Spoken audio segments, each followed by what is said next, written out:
लेकिन यदि अधर्म युक्त भोग होने लगे तो पापाचरण से हमारा मन निरुत्साहित हो जाता है। पापवंत कर सहज स्वभाव, भजन मोर ते भाव न काऊ। जो पाप करता है उसका भजन में मन नहीं लगता, तो मन भजन में लगे, इसलिए हमको पापाचरण से बचना पड़ेगा। भगवान का मार्ग पापाचरण से अलग है। अगर हम पापाचरण के मार्ग में चलेंगे तो फिर ठीक नहीं चल पाएंगे। इसलिए जो गलतियां होती जाएं उनको अपने जीवन में नोट करता जाए और उनसे लड़ने की तैयारी करे। अब की बार मैं नहीं हारूंगा। अगर फिर हार गया तो निरुत्साहित नहीं होना है, एक जिद्दी स्वभाव रखना है। देखते तू कब तक हराता है, एक बार मैं तुझे परास्त करूंगा, एक बार तुम्हें परास्त करूं। भगवान का बच्चा हूं, भगवान का अंश हूं। एक बार तुझे यदि तू भगवान की शक्ति से तो मैं भी भगवान की शक्ति से हूं। और चलना चाहिए, और एक बार रौंद के निकल जाओगे, क्योंकि हमारे साथ भगवान है और वो उसके साथ माया है। काम क्रोध के साथ माया है और मेरे साथ भगवान है। जो भगवान है वो माया उनकी शक्ति है और शक्तिमान हमारे साथ है, तो हम विजय को प्राप्त हो जाएंगे। जैसे आप हमेशा कहते हैं ना कि मतलब हम कोशिश भी करते रहते हैं, नाम जब भी कर रहे हैं, फिर भी हम हारते रहते हैं, कभी गिरते रहते हैं, तो आप कहते हैं बस आप हाथ खड़े करके भगवान के समक्ष अपने आप को कर दें।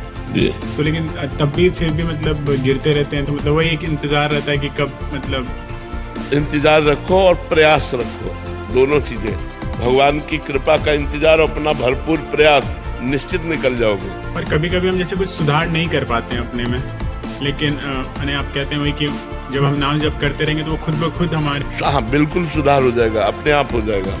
कुछ चीजें ऐसी हैं, देखो हम तुम्हें बहुत धैर्य की बात बताते हैं। बचपन से भगवान के मार्ग में, इसलिए हमें पूरा अनुभव है, पूरे जिंदगी का अनुभव है, क्योंकि 13 वर्ष की अवस्था से इस मार्ग में है।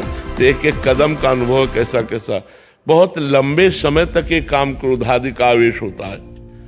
ये कोई ऐसा नहीं कि 2 4 6 वर्ष आप माला घुमा लो और काम विजयी बन जाओ, ऐसा नहीं है। बहुत लंबे समय, पहले इनका 100% आता है, फिर 90% आवेश आएगा, फिर 80% आएगा, धीरे धीरे 10% आएगा, फिर धीरे धीरे स्फुरना, काम की स्फुरना हुई, शांत हो गया। फिर जब भगवत साक्षात्कार हो जाता है तब ये नष्ट हो जाते हैं। जैसे भुने हुए चने में कभी अंकुरण नहीं हो सकता, भुने हुए अन्न में कभी अंकुरण नहीं हो सकता, ऐसे जो महात्मा भगवान का साक्षात्कार कर लिया है, काम का उसके हृदय में प्रवेश नहीं होता। ऊसर बरसई तृण नहीं जामा, संत हृदय जिम उपज न कामा। जैसे ऊसर में कितना भी पानी बरसे तृण नहीं जमता, ऐसे कितनी भी भोग विलासिता संत के पास हो, उसका मन कभी भोगों में नहीं जाता। ये बहुत ऊंचाई की बात है, हमको निराश नहीं होना, हमें इसी ऊंचाई के गोल को अपने लक्ष्य में रखना है कि मुझे यहाँ पहुंचना जहाँ कोई विकार मुझे परास्त न कर पावे, कोई भी आकर्षण हमको गिरा न पावे। जित संग दोषा, ऐसा बन जाओगे। पर लड़ते रहो, लड़ते रहो, जानबूझकर मत फिसलो।